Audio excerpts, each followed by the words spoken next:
मैं आपका तहे दिल से बहुत बहुत शुक्रिया अदा करना चाहता हूँ। आपने इस वीडियो को देखने की इच्छा जताई और उम्मीद करता हूँ कि इस वीडियो में जितना भी आप समय देंगे हम बिल्कुल भी उसको ख़राब नहीं करेंगे और आपको पूरा वैल्यू उस समय का देंगे। दोस्तों, आज की वीडियो में हम बात करने वाले हैं बॉलिंगर बैंड्स की। हालांकि बॉलिंगर बैंड्स के ऊपर आपने बहुत सारी वीडियोस पहले भी यूट्यूब के ऊपर देखी होगी और हमारे चैनल पे भी कुछ वीडियोस बॉलिंगर बैंड्स के ऊपर ऑलरेडी अवेलेबल है। लेकिन आज की वीडियो में दोस्तों खास ये है कि इसके पीछे का जो लॉजिक है उसको जानने की कोशिश करेंगे कि मेन पर्पस क्या था बॉलिंगर बैंड्स को बनाने का, और साथ में उसी से रिलेट करते हुए आपको एक स्ट्रेटजी बताएंगे और साथ में एक मोमेंटम स्ट्रेटजी भी बताएंगे। यानी आज की वीडियो में बॉलिंगर बैंड को जानने के बाद हम दो स्ट्रेटजीज आज की वीडियो में शेयर करने वाले हैं। तो अगर आप इस वीडियो को कंप्लीट देखते हैं तो ये दो स्ट्रेटजीज आपको ट्रेडिंग में काफ़ी हाई प्रोबेबिलिटी वाले ट्रेड्स देने में कैपेबल है। तो एक तरीके से ये जो वीडियो है बॉलिंगर बैंड्स के ऊपर एक एडवांस्ड वीडियो हो जाती है जो आपको ट्रेडिंग में काफ़ी हेल्प कर सकती है। तो उम्मीद करता हूँ दोस्तों ये वीडियो आपको पसंद आएगी। तो ज़्यादा समय आपका बर्बाद नहीं करेंगे, शुरू करते हैं, जानते हैं और समझते हैं दोस्तों।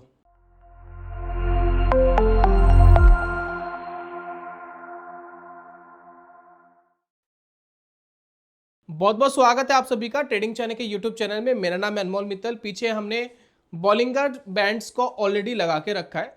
अगर हम इसके फाउंडेशन की बात करें तो जॉन बॉलिंगर साहब ने इसको इंट्रोड्यूस करा था।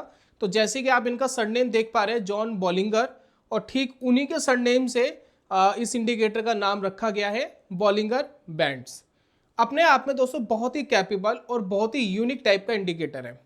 अब तक जितनी भी हमने वीडियोस देखी या कुछ वीडियोस हमारे चैनल के भी ऊपर है, उसके अंदर आप देखेंगे तो बॉलिंगर बैंड्स के हम नॉर्मली बात करते क्या है। देखिए, नॉर्मली हम क्या बात करते हैं कि बॉलिंगर बैंड्स में एक बीच की लाइन होती है, एक अपर बैंड होता है, ठीक है, ये अपर बैंड है, नीचे एक होता है लोअर बैंड, ये लोअर बैंड है, और ये जो बीच की लाइन होती है ये 20 पीरियड की सिंपल मूविंग एवरेज होती है। अब इसमें हम क्या करते हैं कि भाई इसके क्रॉस हो गया तो यहाँ तक ये ऊपर जाएगा, फिर थोड़ा करेक्ट करेगा, फिर ऊपर जाएगा, करेक्ट करेगा। तो एक तरीके से हम स्विंग्स को डिनोट करने के लिए हम इसका यूज़ करते हैं।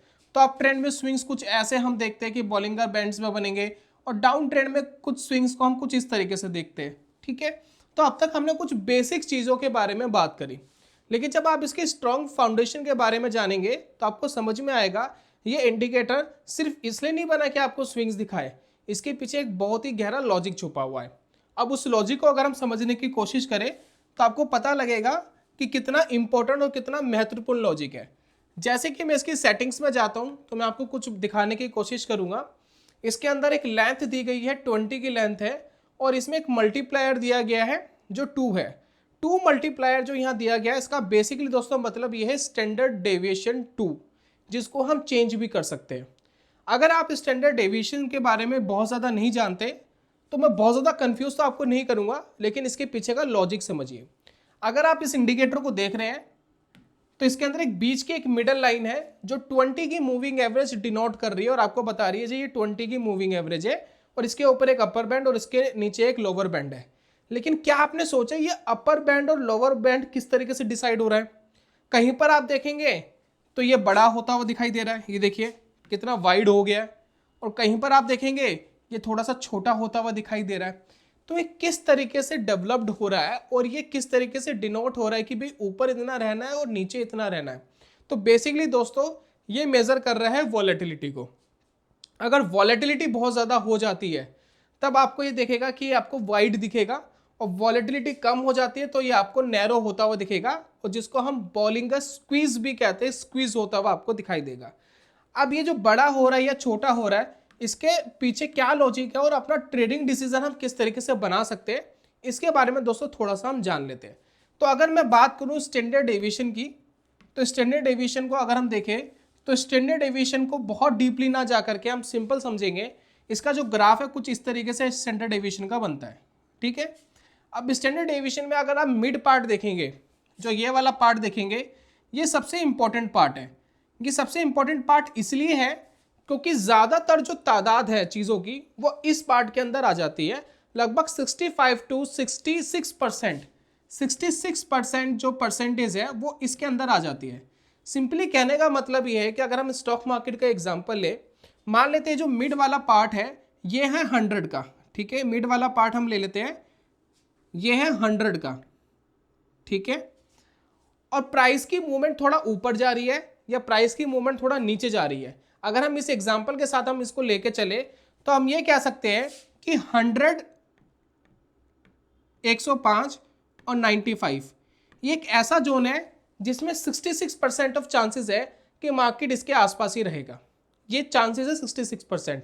लेकिन इसको हम थोड़ा सा अगर इंक्रीज कर दें, हम स्टैंडर्ड डेविएशन 2 तक अगर इसको लिया है, देखिए ये स्टैंडर्ड डेविएशन 1, अगर हम 2 तक इसको लिया है तो यहाँ भी हमारी परसेंटेज इंक्रीज हो जाएगी और दोनों को मिला करके ये हो जाता है अप्रोक्स 97.5%। 97.5% ये टोटल हो जाता है, ये प्लस करके है टोटल।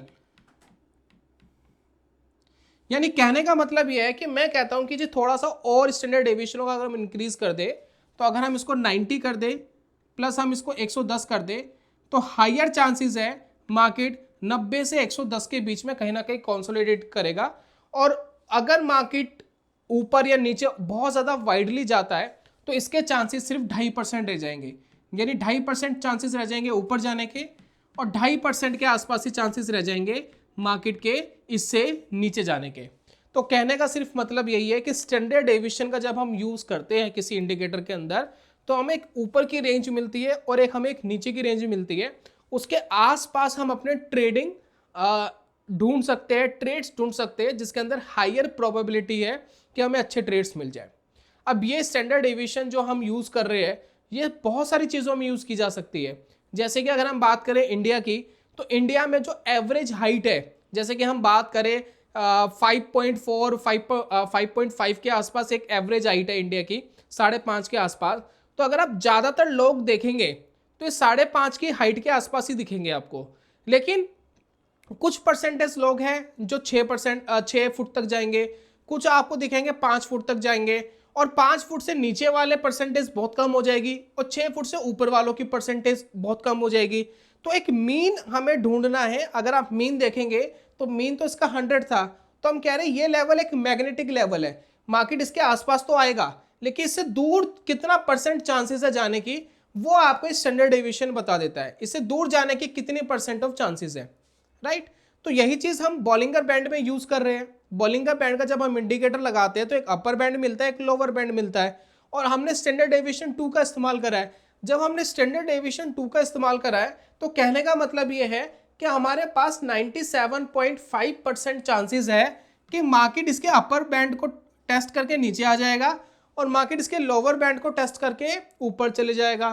तो हमें एक अच्छे ट्रेडिंग डिसीजन इन दो बैंड्स के ऊपर मिल सकते हैं। तो अगर आप बॉलिंगर बैंड को यहाँ देख रहे हैं तो अभी हमने बात करी जो अपर बैंड है इस पे मार्केट के टेस्ट करने के जो चांसेस है, यानी इसको टेस्ट करके नीचे आएगा, ये 97.5% चांसेस है कि मार्केट टेस्ट करेगा नीचे आएगा। ये नीचे का टेस्ट करेगा ऊपर जाएगा, 97.5% है। इसके अबव या इसके बिलो जाने के जो चांसेस है वो सिर्फ 2.5% ही बचते हैं। तो बात कर लेते हैं दोस्तों स्ट्रेटजी की। स्ट्रेटजी नंबर 1 हम जान लेते हैं और स्ट्रेटजी नंबर 1 जानने के बाद हम बात करेंगे स्ट्रेटजी नंबर 2 की। स्ट्रेटजी नंबर 1 क्या है? स्ट्रेटजी नंबर 1 बहुत सिंपल है। हम वेट करेंगे कि किसी एक बैंड को मार्केट टच करे, या तो ऊपर के बैंड को टच करे या नीचे के बैंड को टच करे और उसकी जो क्लोजिंग है वो ऊपर की तरफ दे। और ध्यान रखिए जो आपका बॉलिंगर बैंड है उसके अंदर जो सेटिंग है उसके अंदर स्टैंडर्ड डेविएशन 2 होना ही चाहिए, तभी जाकर के ये काम करेगा। और डिफॉल्ट सेटिंग पे ही मूविंग एवरेज रखेंगे तो ठीक रहेगा। अगर आप यहाँ पर देख रहे हैं तो यहाँ पर निफ्टी बैंक का मैंने चार्ट लिया है, मैं किसी स्टॉक का भी चार्ट ले सकता हूँ, मैं एग्जाम्पल अभी दिखा दूंगा आपको। फिलहाल एक बार निफ्टी बैंक देख लेते हैं, फिर किसी भी स्टॉक को ला करके देख लेंगे। तो यहाँ पर देखिए हम वेट कर रहे हैं कि मार्केट किसी एक चीज को ब्रेक करे, क्लोजिंग दे ऊपर की तरफ। जैसे कि मैं यहां पर देख पा रहा हूं, यहां पर कॉन्टिन्यूसली 1 2 3 कैंडल्स ने यहां क्लोजिंग दी, एक कैंडल ने यहां क्लोजिंग दी ऊपर, लगातार 4 कैंडल्स ने ऊपर की तरफ क्लोजिंग दी। अब यहां पर हमें वेट करना है कि जो ऊपर की तरफ जो क्लोजिंग आ रही है हमें एक कैंडल का वेट करना है जो इस अपर बॉलिंगर बैंड के नीचे क्लोजिंग दे। जैसे कि आप देख रहे हैं ये जो रेड वाली कैंडल है इसने फर्स्ट टाइम नीचे की तरफ क्लोजिंग दी और उसके बाद आप देखेंगे इस कैंडल का हाई, ये प्रीवियस कैंडल का हाई, दोनों में से जो सबसे ज्यादा हो उसके थोड़ा सा ऊपर आप एसएल लगाएंगे। ये देखिए ये एसएल लग गया। और ये वाली कैंडल का अगर लो ब्रेक होता है, अगर अगली कैंडल इसका लो ब्रेक करती है, जैसे कि देखिए इसका लो ब्रेक हो गया, तो ये आपके लिए ट्रिगर होगा, ये आपके लिए एसएल लग जाएगा। और आपके लिए फर्स्ट टारगेट क्या होगा? फर्स्ट टारगेट होगा ये वाली मूविंग एवरेज, ये होगा टारगेट फर्स्ट। और सेकंड टारगेट आपके लिए होगा ये लोअर बैंड। तो यहां पर दो टारगेट आप रख सकते हैं। आप क्या कर सकते हैं, 60-70% अपना जो क्वांटिटी है वो यहां पर बेच सकते हैं।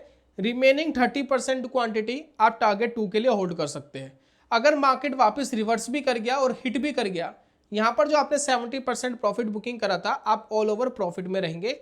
ये दोस्तों इस स्ट्रेटेजी की खास बात है। ठीक इसी तरीके से हमें एक सिग्नल मिल रहा है। अगर हमें नीचे का सिग्नल देखना है यानी बुलिश सिग्नल देखना है, तो हम वेट करेंगे कि इस लोअर बैंड के नीचे मार्केट क्लोज करे। तो ये दो कैंडल्स आपको यहां दिखाई दे रही है जिन्होंने इस लोअर बैंड के नीचे मार्केट में क्लोजिंग करी। फिर हमें वेट करना है एक ऐसी कैंडल का जो इस बॉलिंगर बैंड के ऊपर क्लोज करे। तो जैसे कि आप देख रहे हैं इसके ऊपर यहां मार्केट ने क्लोज करा। अगर मार्केट ने इसके ऊपर क्लोज करा तो इसका जैसे ही हाई ब्रेक होता है, जैसे ही अगर हाई ब्रेक होता है तो यहां पर आप ट्रिगर करेंगे। ट्रिगर करने के बाद फर्स्ट टारगेट रहेगा आपका ये जो मूविंग एवरेज की लाइन है, और इसके ऊपर जो सेकंड टारगेट रहेगा वो ये रहेगा, ठीक है, टारगेट 2। ठीक है, तो यहां पर देखिए ये थोड़े से क्या हो रहे हैं, मूव भी हो रहे हैं। आप देखेंगे मूविंग एवरेज थोड़ा सा नीचे आ रही है, तो जैसे ही टच करें टारगेट बुक करें, थोड़ा टारगेट कम हो जाएगा। और यहाँ पर देखिए ये भी मूव हो गया, नीचे आ गया, तो कोई बात नहीं, नीचे आ गया तो जैसे जब टच करेगा हम बुक कर लेंगे, इसके आसपास आएगा तो बुक कर लेंगे, दैट्स इट। तो यहाँ पर क्या हुआ, अगर मार्केट इसके नीचे जा रही है तो इसके नीचे जाने के चांसेस और नीचे जाने के चांसेस सिर्फ 2.5% थे। तो हमने उस 2.5% को ना पकड़ के 97.5% वाली प्रोबेबिलिटी को पकड़ा, अपने ट्रेडिंग डिसीजन लिए, दैट्स इट, इतना ही सिंपल था। अब एक स्टॉक को उठा के देख लेते हैं। हम बात अभी कर रहे थे निफ्टी बैंक की, तो कोई भी एक स्टॉक उठा लेते हैं। For example state bank of India उठा लेते हैं। अब यहां देखिए ये वाला सिग्नल देखिए अभी रिसेंटली का बना हुआ है, तो इस सिग्नल में देखिए, अब ये वाला दोस्तों सिग्नल देखिए अभी रिसेंटली का बना है। इस सिग्नल में देखिए क्रॉस करा बिलो, फिर वापस ऊपर गया, फर्स्ट टारगेट आ गया, सेकंड टारगेट पता नहीं मिलेगा नहीं मिलेगा। उसके बाद कुछ स्टॉप लॉस वाले बता रहा हूं। एक स्टॉप लॉस आपका ये लगा है यहां पर, एक स्टॉप लॉस यहां लगा है, दो स्टॉप लॉस आपके यहां लग चुके हैं। उसके बाद देखिए ये वाला काम करा बहुत अच्छे से, first target and second target, ठीक है। और देखते हैं यहां देखिए ये वाला भी बहुत अच्छे से काम करा, first target and second target hit हुआ। यहां देखिए शॉर्ट वाला भी बहुत अच्छे से काम करा, ये शॉर्ट में पैसा बना। यहां देखिए यहां पैसा बना, यहां देखिए ये ऊपर की तरफ पैसा बना। तो आपको देखिए कितने सारे सिग्नल्स मिल रहे हैं, जब बैंड के पास आ रहे हैं तो वापस रिवर्स कर रहे हैं। ज्यादातर तो यही हो रहा है, और बहुत ही कम हमें देखने को मिल रहा है कि बैंड को क्रॉस करके वो बहुत तेजी से मार्केट ऊपर जा रही है। तो ये थी दोस्तों हमारी स्ट्रेटेजी नंबर 1। स्ट्रेटेजी नंबर 1 में हमने जाना कि जब भी अपर बैंड या लोअर बैंड के आसपास आता है जिसमें आपकी इंडिकेटर की सेटिंग स्टैंडर्ड डेविएशन 2 होनी चाहिए, तो हाई प्रोबेबिलिटी ये है कि वहां से अगर कोई वीकनेस हमें दिखाई दे रही है, या कोई हमें हैमर दिखाई दे रहा है, शूटिंग स्टार दिखाई दे रहा है, एनगल्फिंग पैटर्न दिखाई दे रहा है, और बॉलिंगर बैंड के नीचे आ रहा है, तो आप वहां पर एक शॉर्ट ट्रेड ले सकते हैं। अगर अपर बॉलिंगर बैंड के आसपास मार्केट के अंदर कोई ऐसा सिग्नल मिल रहा है और लोअर बॉलिंगर बैंड के आसपास मिल रहा है, तो आप वहां से एक बाइंग यानी लॉन्ग का ट्रेड ले सकते हैं। टारगेट आपका फर्स्ट मूविंग एवरेज रहता है, और फिर अनदर जो बड़ा टारगेट है, सेकंड टारगेट आपका जो बैंड है अपोजिट डायरेक्शन का, वो रहता है। तो ये थी दोस्तों स्ट्रेटेजी नंबर 1। अब दोस्तों बात कर लेते हैं स्ट्रेटेजी नंबर 2 की, जो काफी फेमस है बॉलिंगर बैंड को लेकर के, जो है मोमेंटम ट्रेडिंग, जो हम मोमेंटम के लिए यूज करते हैं। हमने देखा कि बहुत बार बॉलिंगर बैंड के साथ मार्केट जैसे कि ब्रेक करती है और सडनली मार्केट के अंदर एक मूवमेंट आती है। देखिए जो ट्रेंड होता है वो दो तरीके के होते हैं। अगर मार्केट बुलिश ट्रेंड में चल रहा है, ठीक है, हम सिर्फ एक बुलिश ट्रेंड की बात कर रहे हैं। एक ट्रेंड होता है कि मार्केट ट्रेंड चल रहा है, बुलिश हो रहा है, वो चल रहा है, वो धीरे धीरे चल रहा है, तो वो तो हो गया ट्रेंड में मार्केट चलना। और एक होता है मार्केट का मोमेंटम में चलना, यानी मार्केट एक बार तेजी से सीधा ऊपर जा रहा है, धीरे धीरे नहीं जा रहा। मार्केट दोनों डायरेक्शन में जा ऊपर ही रहा है, लेकिन एक होता है तेजी से ऊपर जाना, एक होता है स्लो ऊपर जाना। तो जब हम ऑप्शंस बायर की बात करते हैं, या बहुत सारे ऐसे ट्रेडर हैं जो मोमेंटम ट्रेडिंग करना पसंद करते हैं, उनको मोमेंटम चाहिए, तो उसको कैसे पकड़ सकते हैं बॉलिंगर बैंड के साथ, वो दोस्तों जानेंगे। अगर आप मार्केट के अंदर लॉन्ग का ट्रेड लेते हैं तो हाई प्रोबेबिलिटी वाला ट्रेड कैसे पकड़ सकते हैं जो तेजी से ऊपर जाए, या फिर आप शॉर्ट कर रहे हैं तो कैसे हम पकड़ सकते हैं कि वो तेजी से नीचे जाए, तो उसके बारे में दोस्तों बात कर लेते हैं। ये है हमारी स्ट्रेटजी नंबर 2। तो यहां पर अगर आप देखेंगे स्ट्रेटजी नंबर 2 बहुत ही सिंपल है, बहुत ही ईजी है। देखिए मेरी कुछ रिक्वायरमेंट्स है, वो रिक्वायरमेंट अगर फुलफिल होती है तभी हम स्ट्रेटजी नंबर 2 में ज़्यादा सक्सेस पा सकते हैं। पहली रिक्वायरमेंट क्या है, हमने बहुत बार देखा कि बॉलिंगर बैंड एक मोमेंटम के बाद एक स्क्वीज हो जाता है, ठीक है। तो हमने देखा कि बॉलिंगर बैंड देखिए यहाँ पर कितना वाइड चल रहा था, बहुत बड़ा चल रहा था, अब देखिए धीरे धीरे स्क्वीज हो गया, ठीक है।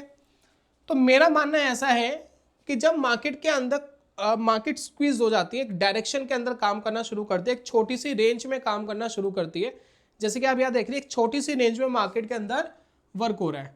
अगर मार्केट एक छोटी सी रेंज के अंदर वर्क कर रही है तो मेरा मानना यह है कि कभी ना कभी मोमेंटम इसके अंदर आएगा, और वो जो मोमेंटम आएगा वो बहुत स्ट्रॉन्ग होगा। तो यहाँ पर हमें पहले तो वेट करना है कि मार्केट स्क्वीज हो, उसके बाद हमें देखना है कि कौन सा बैंड ब्रेक हो रहा है, अपर बैंड ब्रेक हो रहा है या लोअर बैंड ब्रेक हो रहा है, और ट्रिगर कहाँ होगा ट्रेड का वो मैं आपको बताता हूँ।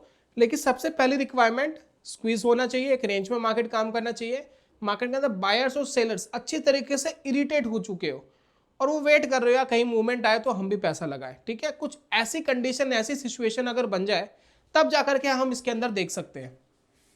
तो यहाँ पर देखिए एसबीआई देखिए यहाँ पर स्क्वीज हो गया था, ठीक है। अब हम वेट कर रहे थे कि कौन सा बैंड ब्रेक करेगा, तो यहाँ पर देखिए नीचे की तरफ इसने ब्रेक करा, लेकिन ये मेरा ट्रिगर पॉइंट नहीं है।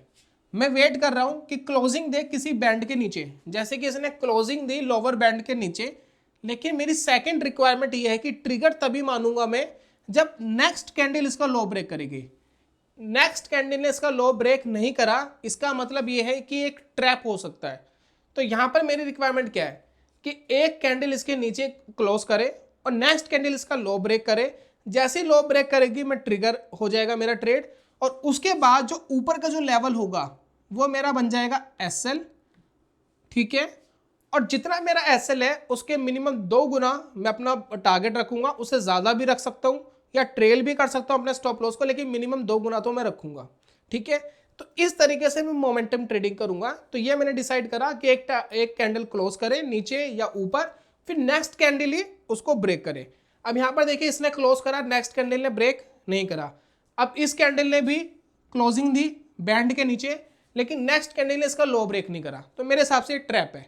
अब मैं वेट कर रहा हूं कि मुझे कहां पर यह सिग्नल मिलता है, मार्केट हल्का सा स्क्वीज हो, ठीक है, फिर मुझे ये सिग्नल मिलेगा तब मैं इसको पिक करूंगा। तो यहां पर देखिए कहीं भी मुझे ये सिग्नल नहीं मिल रहा है अभी फिलहाल तो, ठीक है। अब यहां पर देखिए मुझे एक सिग्नल मिला, यहां देखिए मार्केट ने क्लोज करा ऊपर, ठीक है, इसका हाई ब्रेक करा, एसएल रहेगा ये वाला, और यहां पर मेरा जो टारगेट रहेगा मिनिमम 1:2 जो मुझे यहां मिल जाता, 2 गुना प्रॉफिट मुझे यहां मिल चुका होता। अगर आपको और प्रॉफिट चाहिए तो थोड़ा सा आप उसको ट्रेल कर सकते थे, लेकिन मार्केट वापस रिवर्स कर गया, कोई बेनिफिट था नहीं, ठीक है। तो यहां पर मुझे एक ट्रेड मिला और मैं ट्रेड देखूंगा कहां मिल रहा है। यहां देखिए क्लोजिंग दी नीचे और नेक्स्ट कैंडल ने ही लो ब्रेक करा, इस कैंडल का हाई जो है वो एसएल रहेगा, और यहाँ पर 2 गुना से ज़्यादा मुझे यहाँ प्रॉफिट मिला है। तो अगर मैं 2 गुना रखता जितना मेरा एसएल है तो वो मुझे ईजिली यहाँ पर मिलता, राइट। तो ये मुझे मिल गया, और मैं देख रहा हूँ यहाँ देखिए हाई ब्रेक करा, हाई ब्रेक करने के बाद नेक्स्ट कैंडल ने ब्रेक कर दिया, और जितना मेरा एसएल है, इस कैंडल का जो मेरा एसएल है वो आप देखिए मार्केट कितना स्ट्रांगली ऊपर गया और ईजिली मुझे प्रॉफिट्स मिलते। तो ये दोस्तों हो गया मोमेंटम पिक करना। यहाँ पर देखिए लो ब्रेक करा, लेकिन नेक्स्ट कैंडल ने इसका लो ब्रेक नहीं करा, तो मेरे लिए ट्रिगर नहीं है। यहाँ पर देखिए हाई ब्रेक करा, नेक्स्ट कैंडल ने हाई ब्रेक करा, और यहाँ पर देखिए मोमेंटम बहुत स्ट्रॉन्ग आया, मार्केट कुछ ही कैंडल्स में बहुत तेजी से ऊपर चला गया। तो ये दोस्तों है मोमेंटम ट्रेडिंग। यहाँ पर देखिए लो ब्रेक करा, नेक्स्ट कैंडल ने लो ब्रेक नहीं करा, तो मोमेंटम नहीं आया।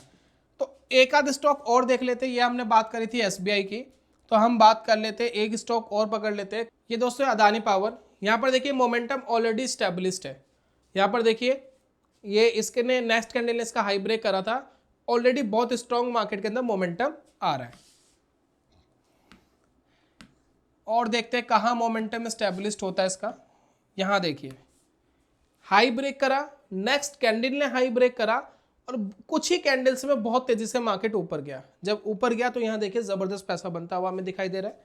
उसके बाद देखिए लो ब्रेक करा, नेक्स्ट कैंडल ने लो ब्रेक नहीं करा, मेरा ट्रिगर नहीं हुआ। लो ब्रेक करा, नेक्स्ट कैंडल ने लो ब्रेक नहीं करा तो मेरा ट्रिगर नहीं हुआ। तो ये दो मैंने फिल्टर कर लिए जिसके अंदर मज़ा ही नहीं आया। अब यहाँ पर और देखते हैं, देखिए यहाँ हाई ब्रेक करा, ठीक है, नेक्स्ट कैंडल ने हाई ब्रेक करा, एक मोमेंटम आया, लेकिन यहाँ पर आपको ये देखना है कि मोमेंटम बहुत ज़्यादा तक नहीं रुका, वापस मार्केट नीचे आ गई, लेकिन आपका स्टॉप लॉस तो ट्रिगर नहीं हुआ। स्टॉप लॉस तो आपका ये है, मार्केट ने थोड़ा टाइम ज़रूर लगाया लेकिन आपका टारगेट दे गई। तो यहाँ पर कई बार ऐसा होगा कि मोमेंटम में तो हमने ट्रेड लिया लेकिन मोमेंटम स्टैब्लिश्ड रहेगा नहीं रहेगा कुछ समय के लिए ये नहीं पता। तो यहाँ पर कुछ बार ऐसे भी ट्रेड्स निकलेंगे जो टारगेट हिट कर जाएंगे लेकिन कई बार वो समय ले जाएंगे। यहाँ पर देखिए समय लेके गया लेकिन आपका टारगेट दे के गया। उसके बाद देखिए ये इसके ऊपर क्लोज करा, नेक्स्ट कैंडल ने हाई ब्रेक करा और मार्केट ऊपर गया। यहाँ पर देखिए कितने लॉट्स ऑफ ट्रेड, हम मोमेंटम बेस्ड ट्रेड भी कर पा रहे हैं। यहाँ देखिए लो ब्रेक करा, यहाँ लो ब्रेक हुआ लेकिन काम नहीं करा, एसएल ले गया। अब SL part of the game है, एसएल तो कभी कभार मार्केट लेके ही जाएगा, आप उसमें कुछ नहीं कर सकते। यहाँ पर देखिए एक ट्रेड दिखा रहा हूँ मैं आपको, हाई ब्रेक करा, नेक्स्ट कैंडल ने हाई ब्रेक करा, ठीक है, एसएल लग गया। अब यहाँ पर देखिए ज़बरदस्त मोमेंटम देखने को मिला। तो उम्मीद करता हूँ दोस्तों स्ट्रैटेजी नंबर 2 भी आपको पसंद आई होगी। 2 स्ट्रैटेजी दोस्तों मैंने इस वीडियो में बताई है। बॉलिंगर बैंड का स्टैंडर्ड डेविएशन का जो मेन पर्पस है वो भी आपके साथ शेयर कर रहा है, कैसे हम हाई प्रोबेबिलिटी वाले ट्रेड पकड़ सकते हैं। तो उम्मीद करता हूँ दोस्तों वीडियो आपको पसंद आई होगी। अगर आपको हमारी मेहनत पसंद आई तो अप्रिशिएट करिएगा। मैं जल्दी मिलूंगा नेक्स्ट वीडियो में, तब तक के लिए goodbye, God bless you, bye bye दोस्तों।